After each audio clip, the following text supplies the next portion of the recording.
Hello， 大家好，今次同大家分享一個珠海嘅2日1夜遊行程，介紹一間好新嘅高端國際品牌酒店俾大家，仲有一個幾抵玩嘅2日1夜遊套票。套餐包括酒店房間、來回車票、自助早餐同自助晚餐。當然會分享埋今次2日1夜嘅行程俾大家啦。大家好，我係趙媽。趙媽旅行團咧又出發啦！今次我約埋家姐同埋媽咪咧一齊坐環島中港通最新嘅路線去珠海嚟一個短線遊啊！今次我哋搭呢條最新路線咧去珠海最超嘅金灣華發商都，今晚咧就會入住一間5星級酒店添啊！咁大家跟住我哋一齊上車啦！今次呢個環島中港通套票係住珠海金灣華發萬豪酒店嘅套餐 A 嘅價錢，人均555蚊。包咗一間標準嘅雙床房或者大床房，雙人自助早餐，同埋香港至珠海金灣雙人嘅來回車票。套餐 B 就多咗雙人嘅自助晚餐，2人同行，星期1到星期4人均780蚊起，星期5到星期日人均就係890蚊起。大家可以喺以上環島中港通指定嘅香港門市度買飛嘅，太子地鐵站 C1 出口出站之後，向箭咀方向過馬路。一路直行去到路口之後轉右就會見到旺角維景酒店啦。喺旺角維景酒店前面有一條斑馬線，喺度過馬路就可以見到環島中港通上海街嘅站點啦。去珠海金灣同斗門嘅車就喺度上車啦。我哋9點50分準時出發，大約45分鐘嘅車程，我哋就嚟到港珠澳大橋口岸啦。過關之後，我哋會上第2個大巴行港珠澳大橋去珠海。之後咧，靠左行落1層電梯。嗰架應該係環島中港通嘅車咯。出發1個半鐘之後，我哋就嚟到珠海啦。之後就搭呢架巴士去珠海金灣斗門。搭咗20分鐘車，我哋就嚟到十字門華發商都呢個站。再搭多15分鐘車，我哋就去到金灣華發商都啦。我哋啱啱喺金灣華發商都落咗車啦，就過去酒店嗰邊啊。我哋喺呢個停靠點度落車，第2日嘅下晝，我哋又會喺度上翻車翻香港啦。我都係第一次嚟到金灣華發商都咋，等我哋放好啲行李先過返嚟行下啦。喺金灣華發商都落車之後，行大約10分鐘就可以去到我哋今晚入住嘅酒店。珠海華發萬豪酒店啦，呢間酒店有296間客房同套房，步行就可以去到金灣華發商都嘅購物中心啦。部分房間仲可以睇到珠海市近年備受矚目嘅全新文化地標珠海金灣藝術中心啊。酒店嘅大堂喺22樓，酒店大堂樓底好高，俾人十足嘅空間感。天花板嘅水晶燈以海浪為主題，雍容華貴。大家嚟到22樓，記得嚟呢個大堂嘅天空之翼度打個卡啊！係咪好似有隻翅膀喺我後面咁呢？喺呢個大堂 check in 嘅時候，已經感覺到頂尖酒店嘅氛圍啦。我入咗嚟珠海華發萬豪酒店嘅房間入邊啦，同大家嚟一個 room tour 先。今晚呢，我 book 咗一間雙人嘅大床房。入嚟呢，最吸引我地方呢，就係出面有個大落地玻璃啊！呢個窗口咧可以望到好靚嘅風景喎，帶大家過嚟呢邊睇下。咁出面外望呢，就係金灣藝術中心啊，見到好靚嘅一個5星星嘅一個建築物啊。金灣藝術中心係由世界知名嘅扎哈·哈迪德建築事務所操刀，被譽為珠海版嘅悉尼歌劇院。房間入邊配備高級寢具，包括記憶棉床墊同羽絨被。窗邊呢就有張雙人梳化，右手邊呢有張雲石嘅工作台。幫大家撳過呢係睇到香港嘅電視台嘅，咁所以呢大家呢都可以繼續煲劇、繼續追劇嘅，唔需要擔心。呢邊就有熱水煲同埋雪櫃，仲有2支樽裝水。洗手間好大啊，有一個大浴缸喺度，咁浴缸前面呢亦都有花灑頭嘅喎。咁有一個架俾大家呢放電話或者可能放一杯飲品都得嘅。見到呢個側邊呢就有毛巾啦，有2套毛巾，大細毛巾都有嘅。哇，摸落去好軟熟喎。咁呢邊呢就係洗手盆嘅位置啦，亦都係有呢個洗手液同埋潤膚乳嘅。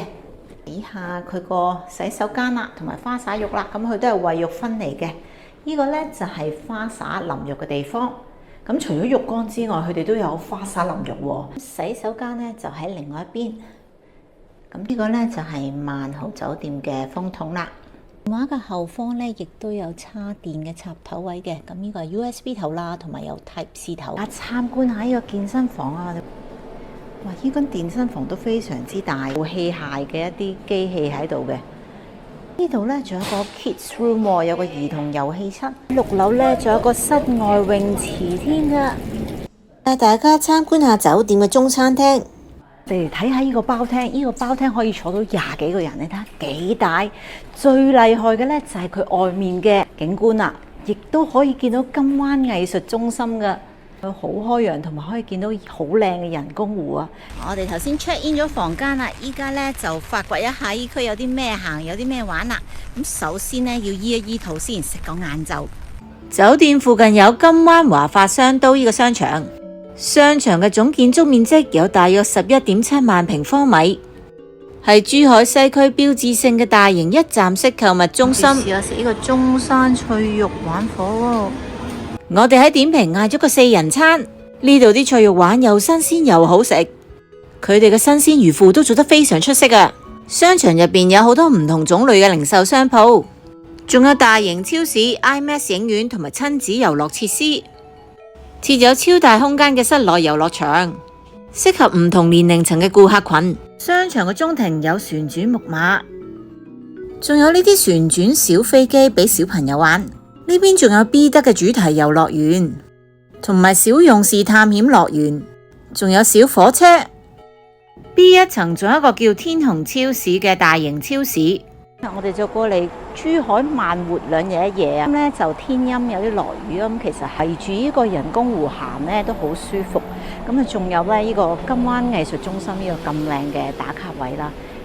睇住呢度咁靚嘅風景呢，咁嘅心情呢都覺得好舒服，好放鬆啊！行下行下呢，就過咗嚟圖書館咯。金灣區圖書館被譽為珠海最美圖書館，呢度嘅建築設計獨特。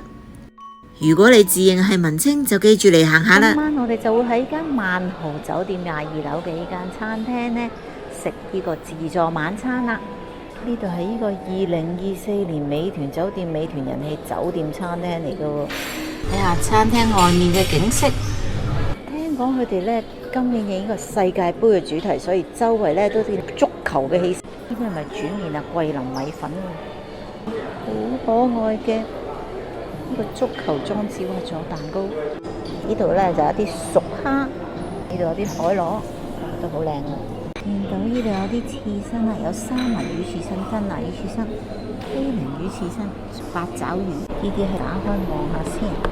原來係燉湯嚟嘅喎，見到有啲粟米同有啲豬骨喺入邊。個炸排骨都好吸引喎，同埋牛肉炒蒜。呢邊有豬頸肉炒西芹，應該係炸雞柳同埋炒飯。呢度仲有好多唔同嘅熟食啊！呢個羊扒好似好吸引喎，羊仔骨。呢邊有啲主食通粉、芒果雞柳、煎魚塊，又有大蝦喎。咦？呢邊仲有啲披薩喎。呢度仲有好新鮮嘅沙律，有好多唔同款式嘅沙律菜，當然有唔同嘅沙律嘅醬汁啦。呢度仲有好多款式嘅芝士、魷魚仔。細細隻嘅八爪魚仔，呢邊仲有各式嘅壽司，呢度仲有各式飲品。咁呢度呢，就有啲水果分治，就不含酒精嘅。咁呢個藍色芝蓮呢，就係含酒精啦。呢邊有綠茶、紅茶、蘋果汁同埋橙汁。喺呢邊仲有汽水、啤酒同埋紅酒、白酒啊。仲有唔同款式嘅甜品，好靚啊！見到就想食啦，幾精緻！酒店自助餐點可以缺少呢個雪糕啦？呢度都有好多款唔同嘅雪糕，有朱古力、芒果、Tiramisu、草莓同咖啡雪糕。呢邊有啲中式嘅甜品，好似紅糖冰粉、椰汁西米露同埋綠豆糖水，仲有小朋友最中意嘅糖果同埋呢個朱古力噴泉啊！呢邊仲有大廚整梳芙梨添啊！仲有好多唔同嘅水果，係啊係辣嘅，係啊 OK 啊！咦嗱，依家星期1至4嘅平日咧，仲有海鮮火鍋添喎。望下呢個海鮮火鍋有咩料先？呢度有得牛肉，咁啊側邊咧仲有啲大蜆、魷魚，同埋有啲蔬菜喺側邊啊。我攞咗啲三文魚翻嚟啊，望落得好靚仔，好新鮮啊！芝士焗扇貝，每人1隻。原來頭先有張卡仔咧，係可以攞呢啲食物㗎。食完自助餐之後，又可以喺返酒店外面嘅商場附近行下。商場啲燈都幾靚喎。自助晚餐同自助早餐都係喺22樓嘅津廚嗰度食嘅。早餐嘅時間係由朝早6點半去到朝早10點半，早餐都非常豐富，大家可以睇下有啲乜嘢食啊！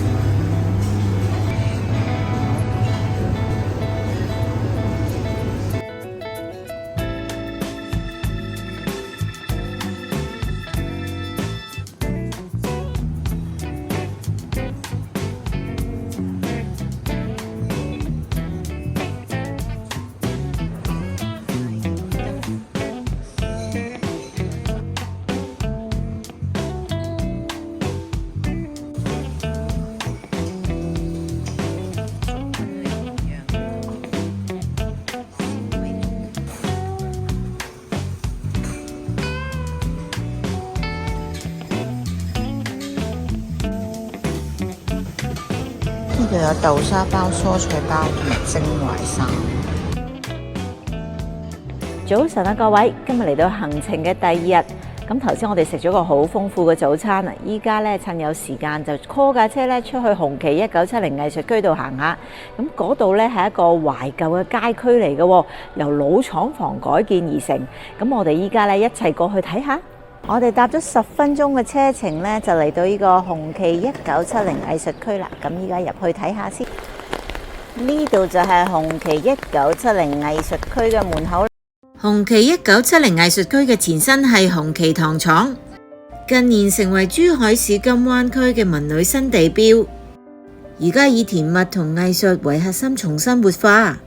2025年至到2026年初陸續完成1、2期嘅工程，轉型成為融合復古打卡、音樂演出、非遺體驗同親子度假嘅潮流文化據點。呢度曾經係幾代珠海人嘅甜蜜夢工場嚟嘅。前面呢個就係紅旗糖廠故事館啦，送你一首唐詩，你是我的心之所向。廣唐名著紅旗糖廠啦，由1970年營運到2004年。喺最鼎盛嘅黃金時代，廠入邊有400幾名職工，年產值高達1.2億人民幣。呢度生產嘅珠花牌白砂糖曾經享譽全國，係老一輩珠海人共同嘅驕傲同甜蜜記憶。我哋依家出發啦，起航啦，快啲跟住上船啦！呢度有個甘蔗製同工藝流程圖啊！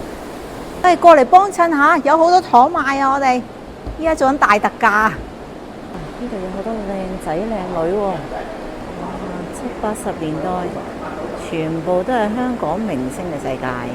哇！大家仲可以過嚟呢度估俾大家打卡用，呢個係免費參觀噶喎。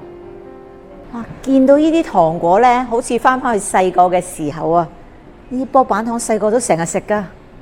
參觀完紅旗1970藝術區之後，就 call 翻架車翻酒店。喺酒店 check out 咗之後，就翻返去商場揾晏晝食。商場入邊原來都有個候車室喎。咁啊，呢度有幾個位呢，大家可以坐喺度等車啦。如果提早咗嚟呢，咁就可以喺呢個位置呢，商場入邊呢有冷氣呢，舒舒服服咁等。食完晏就搭翻環島中港通嘅巴士翻香港啦。我哋呢班車呢，就下晝2點10分開嘅。而家準備上車啦。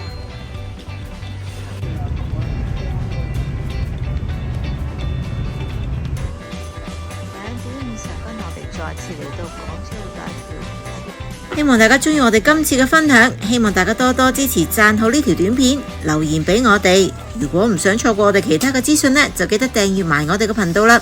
我哋下次再見，拜拜。